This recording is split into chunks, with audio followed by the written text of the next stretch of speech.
Jesús estaba hablando sobre los últimos días y la gente dice, ¿cuándo va a ocurrir esto? San Mateo 24:3. ¿Dicen amén?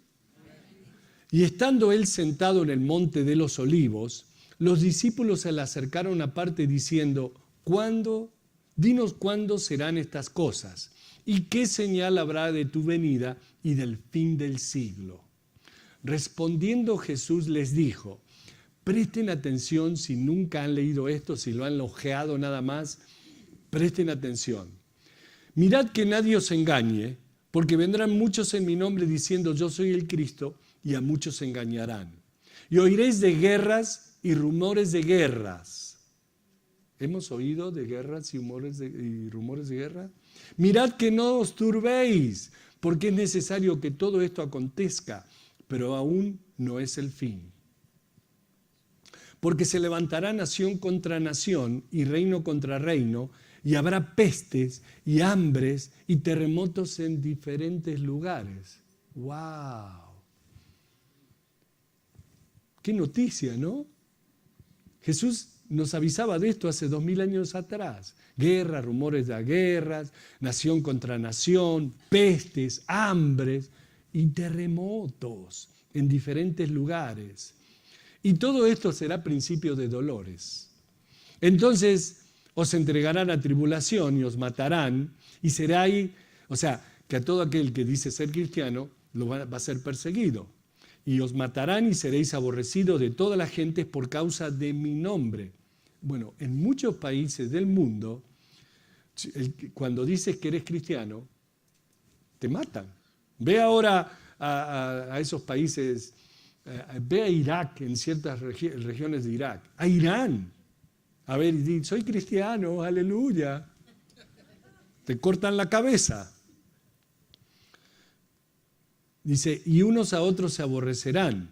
Muchos tropezarán entonces y se entregarán unos a otros y unos a otros se aborrecerán. Muchos falsos profetas se levantarán y engañarán a muchos.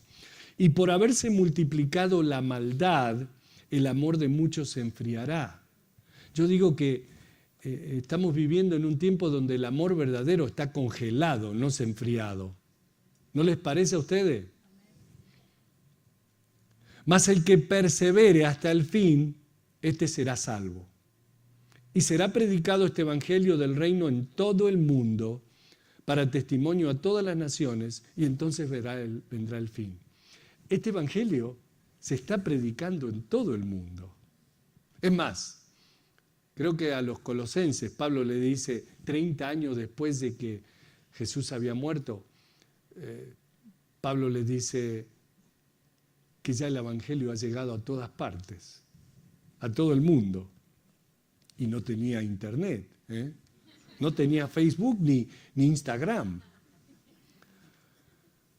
Ok, ahora aquí empieza a hablarle a los judíos y a los no judíos que queden sobre lo que ocurrirá durante los 7 años de tribulación, después que la iglesia sea raptada. Esto que vamos a leer ahora.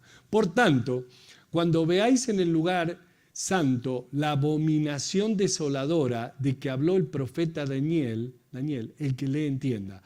Ok, esto va a pasar a los 3 años y medio del comienzo de la tribulación. El anticristo va a ir al templo reconstruido, el templo de los judíos, y va a decir, yo soy Dios.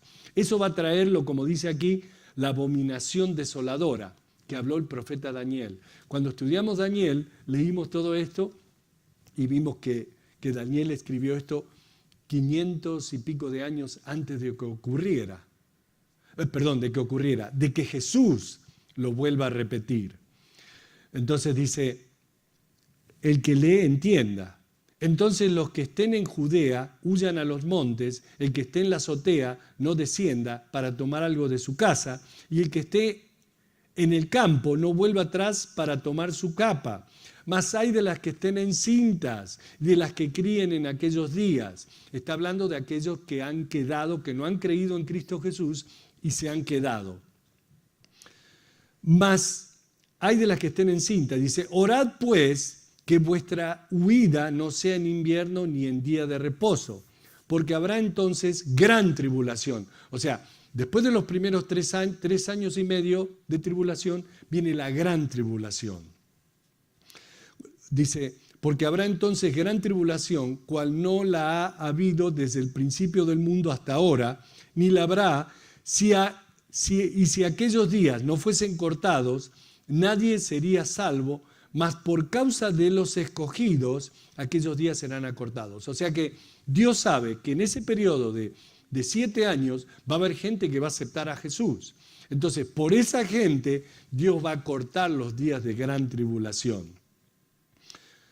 Entonces, si algunos dijeren, mirad, aquí está el Cristo, o mirad, allí está, no lo creáis. ¿Por qué? Porque tenemos la verdad. Cristo va a venir, va a regresar con toda la iglesia a poner fin a los 7 años de la gran tribulación y va a restablecer la nueva tierra. O sea, el milenio con Cristo. Porque se levantarán falsos cristos y falsos profetas y harán grandes señales y prodigios de tal manera que engañarán, y si fuere posible, aún a los escogidos. Aquellos que aceptaron a Cristo Jesús también van a ser algunos engañados. Ya os lo he dicho antes. Así que si os dijeren, mirad, está en el desierto, no salgáis. O mirad, está en los aposentos, no lo creáis. Porque como el relámpago que sale del oriente se muestra hasta el occidente, así también será la venida del Hijo del Hombre. Porque donde quiera que estuviera el cuerpo muerto, allí se juntarán las águilas. E inmediatamente después de la tribulación de aquellos días, el sol se oscurecerá y la luna no dará su resplandor y las estrellas caerán del cielo. Imagínense lo que está diciendo. Y las potencias de los cielos serán conmovidas.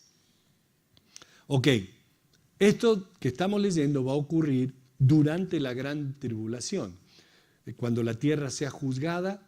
¿Por qué? Por rechazar a Cristo Jesús.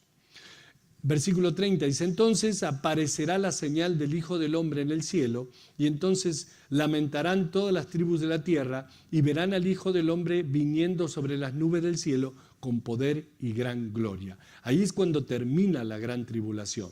Pero ahora continúa Jesús con el versículo 31, nuevamente regresa a hablar sobre las cosas que van a ocurrir antes de la gran tribulación.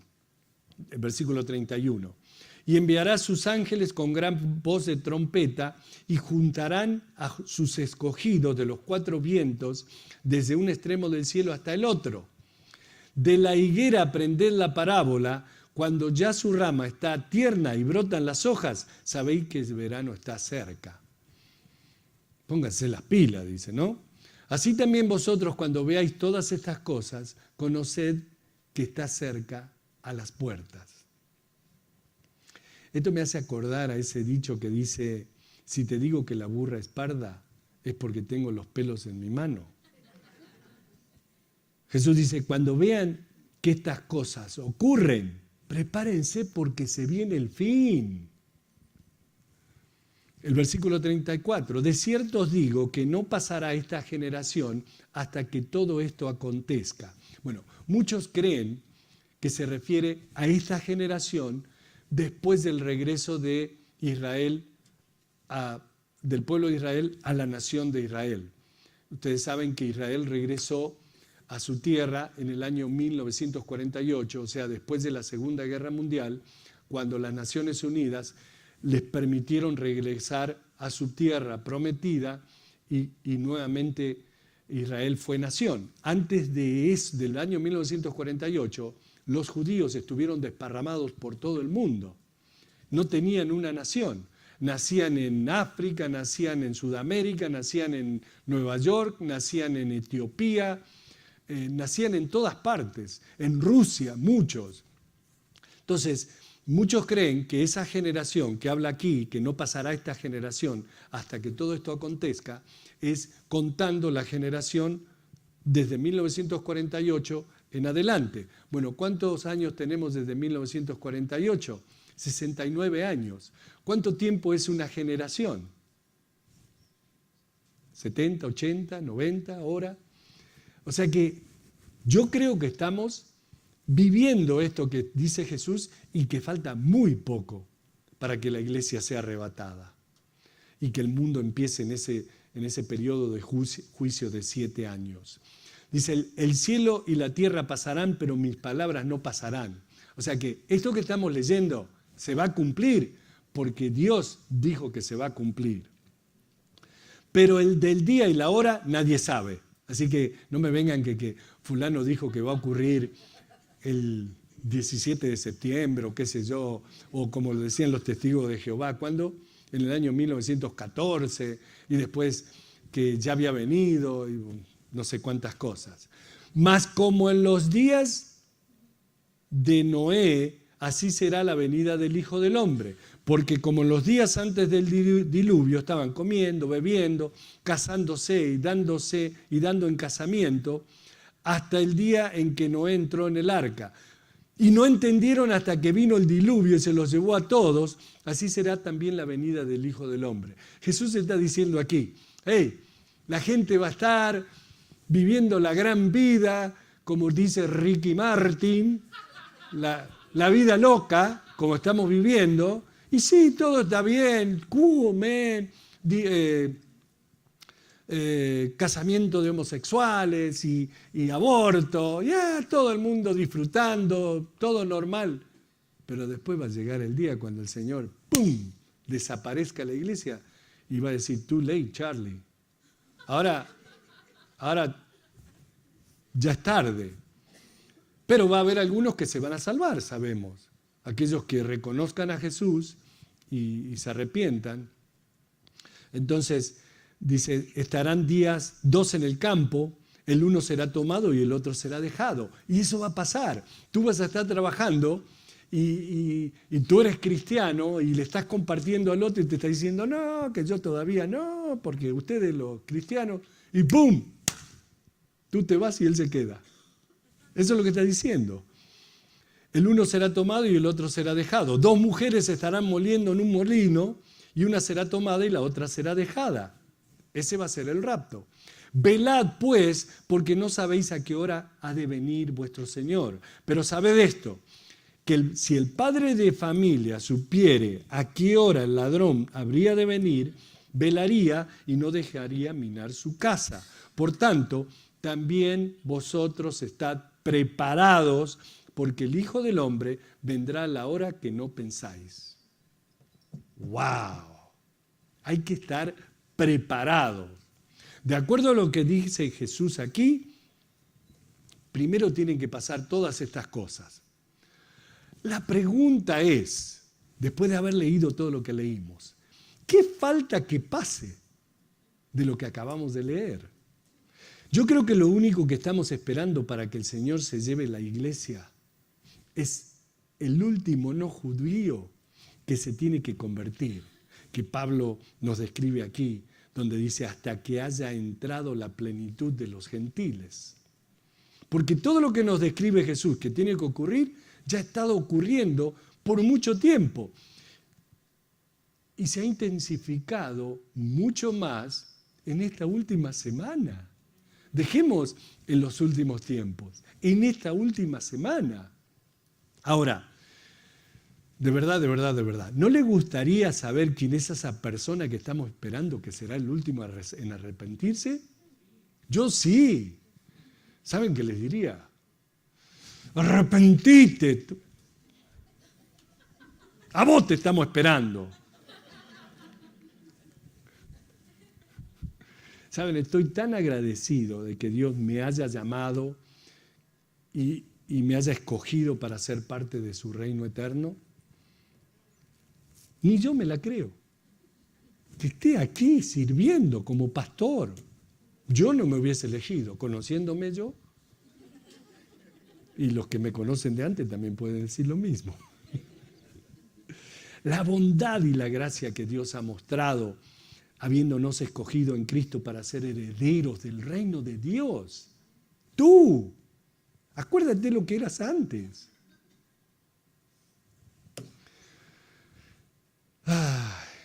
Diariamente le doy gracias a Dios por esa bendición. Y creo que todos deberíamos reconocerlo y darle gracias a Dios que nos haya escogido. Ahora, cuando llegue ese momento que la plenitud de los gentiles haya llegado, Pablo dice que allí es donde la ceguera espiritual de Israel será quitada. Según el profeta Ezequiel, saben que estamos estudiando Ezequiel los miércoles a la noche. Según el profeta Ezequiel, antes o durante la tribulación, Rusia con varios países árabes tratarán de invadir al Medio Oriente. Y ahí justamente es cuando el Señor abrirá sus ojos. Se preguntarán por qué digo que Rusia atacará a Israel. Bueno, porque en Ezequiel capítulo 38 y 39, cuando el profeta habla de Gog y Magog atacando a Israel, de acuerdo a los historiadores y estudiosos, eso se refiere a la región de Rusia y Ucrania.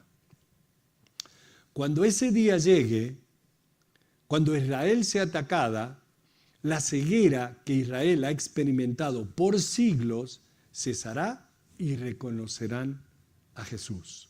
Es más, en Ezequiel 39 Dios dice, y ese día cuando sea santificado delante de las naciones, refiriéndose a ese día cuando el Señor destruya a los ejércitos rusos, entonces derramaré mi espíritu nuevamente sobre la nación de Israel. La ceguera le será quitada y el Espíritu de Dios nuevamente será derramado sobre ellos. En este momento, el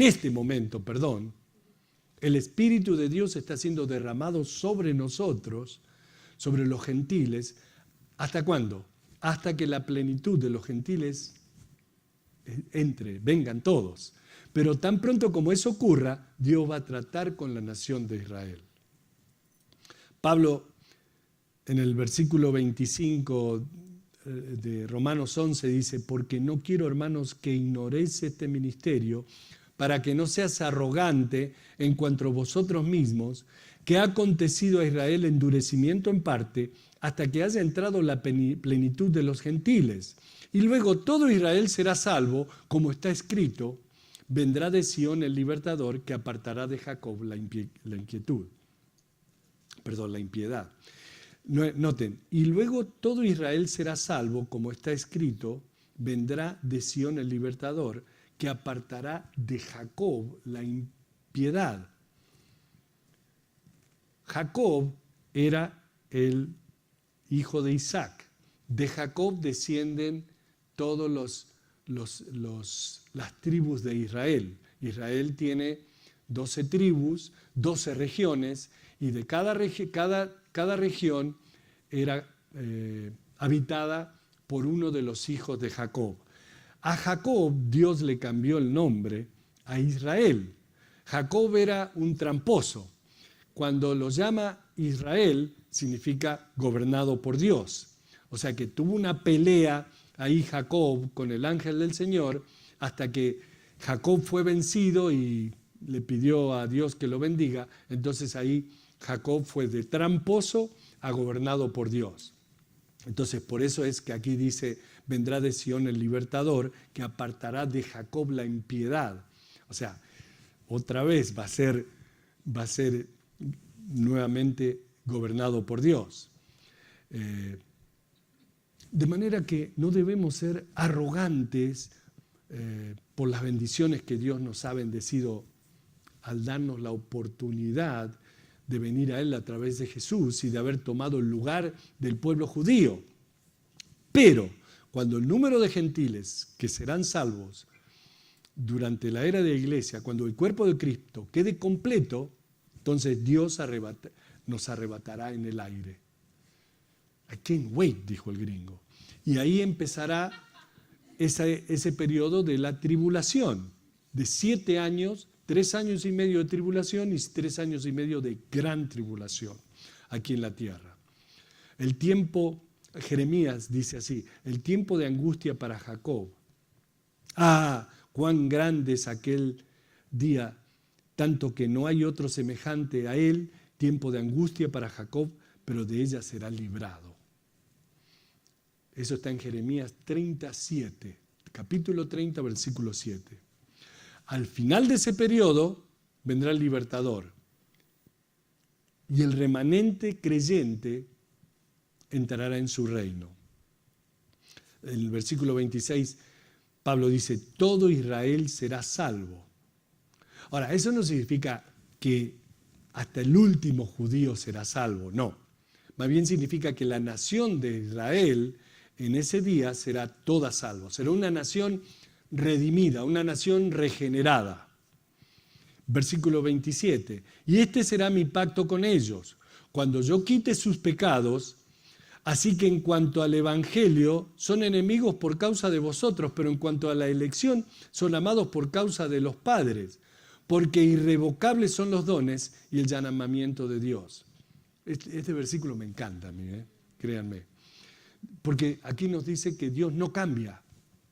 Él aún sigue amando a su gente, aunque ellos lo hayan abandonado.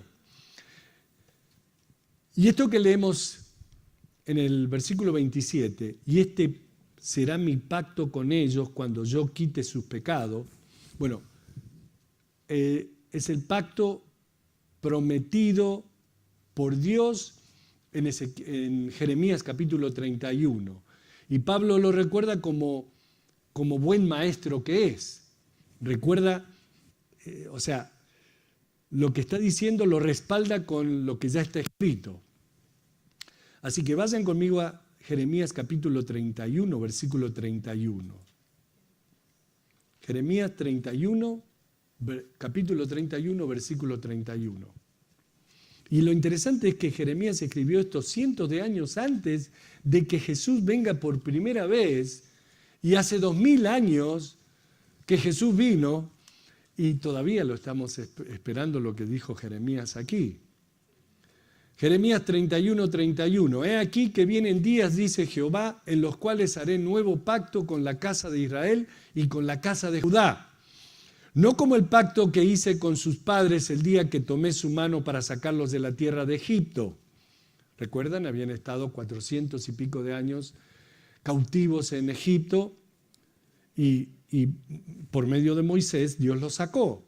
Porque ellos invalidaron mi pacto, aunque fui yo un marido para ellos, dice Jehová. Pero este es el pacto que haré con la casa de Israel después de aquellos días, dice Jehová. Daré mi ley en su mente y la escribiré en su corazón, y yo seré a ellos por Dios y ellos me serán por pueblo. Y no enseñará más ninguno a su prójimo, ni ninguno a su hermano así diciendo, conoce a Jehová, porque todos me conocerán, desde el más pequeño de ellos hasta el más grande, dice Jehová, porque perdonaré la maldad de ellos y no me acordaré más de su pecado.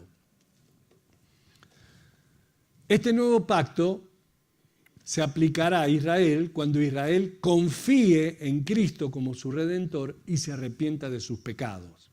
Dice que va a escribir, claro, le va a dar el Espíritu Santo, y dice que va a escribir las Escrituras en su corazón y que nunca más van a necesitar quien les enseñe las Escrituras. Qué maravilloso, ¿no? Pero pobres de nosotros los pastores, nos vamos a quedar sin trabajo. No van a necesitar quien les enseñe. Y lo increíble de todo esto es que, aunque los judíos parecen ser como enemigos de Dios hoy, todavía ante los ojos de Dios son sus hijos, son sus amados. Debido a los pactos, dice, que hizo con sus padres. Porque, como dice el versículo 29, irrevocables son los dones y el llamamiento de Dios. Los hombres, nosotros, podemos cambiar, pero Dios no puede cambiar ni revocar sus promesas. Lo que ya está escrito no cambia. Nosotros somos capaces de cambiar nuestro parecer y nuestra manera de pensar de acuerdo a las circunstancias que nos encontramos. ¿O no es verdad? Pero Dios no cambia. Él no se olvida de sus promesas. La Biblia fue escrita hace entre 3.000, se empezó a escribir hace 3.500 años y se terminó de escribir hace 1.900 años. ¿Y saben qué? No cambió para nada. La Biblia, la palabra de Dios no cambia. O sea que ni los dones, ni los talentos con que nos ha bendecido, Él los quita, Él se olvida. No es que Dios dice, uy, con este me equivoqué, a este no le debía haber elegido para que sea mi representante, mi embajador, mi pastor. Dios no dice eso, porque Dios no se equivoca, no cambia. Él es fiel a sus promesas. ¿Y sabes una cosa? Hay algunos de ustedes aquí que han escuchado el llamado de Dios y saben que Dios los ha llamado, pero se hacen. Y no sé qué están esperando para tomar la decisión de contestar al llamado de Dios. Quizás que lo agarre y le dé una patadita atrás. Y están esperando. Versículo 30. Pues como vosotros también en otro tiempo erais desobedientes a Dios, pero ahora habéis alcanzado misericordia por la desobediencia de ellos, así también estos ahora han sido desobedientes para que por la misericordia concedida a vosotros, ellos también alcancen misericordia, porque Dios sujetó a todos en desobediencia para tener misericordia de todos. O sea que nosotros en un tiempo también habíamos rechazado a Dios, pero un día reconocimos por fe a Cristo Jesús como nuestro Dios y Salvador y fuimos aceptados en su gloria. De la misma manera, hoy los judíos están en incredulidad, pero un día ellos también van a creer y recibirán misericordia. Dice que Dios los ha entregado, tanto a judíos como a gentiles, a la incredulidad y el pecado. ¿Para qué? Para luego poder salvar a ambos por la gracia, por fe. Dice, porque Dios sujetó a todos en desobediencia para tener misericordia de todos. Oh, profundidad de las riquezas, de la sabiduría y de la ciencia de Dios, cuán insondables. ¿Saben qué es insondables? Yo tampoco sabía. Lo tuve que buscar. Indescifrables son sus juicios, y aquí hay otra, e inescrutables, inentendibles sus caminos. Y aquí podemos ver la tremenda sabiduría y conocimiento de Dios, que son indescifrables. La versión lenguaje sencillo de la Biblia, que viene a ser la Biblia católica, creo que es, describe este versículo así: Dios es inmensamente rico, su inteligencia y su conocimiento son tan grandes que no se pueden medir. Nadie es capaz de entender sus decisiones ni de explicar sus hechos. Y sí, es imposible para nosotros en nuestra mente terrestre y finita entender todos los caminos de Dios. Hay gente en el cristianismo que cree que se las sabe todas y que para todo tienen una respuesta. ¿Han conocido gente así? Pero ¿saben una cosa? A medida que pasa el tiempo y voy madurando las cosas de Dios, me doy cuenta que no sé todo, ni estoy cerca de saber todo, porque nunca dejé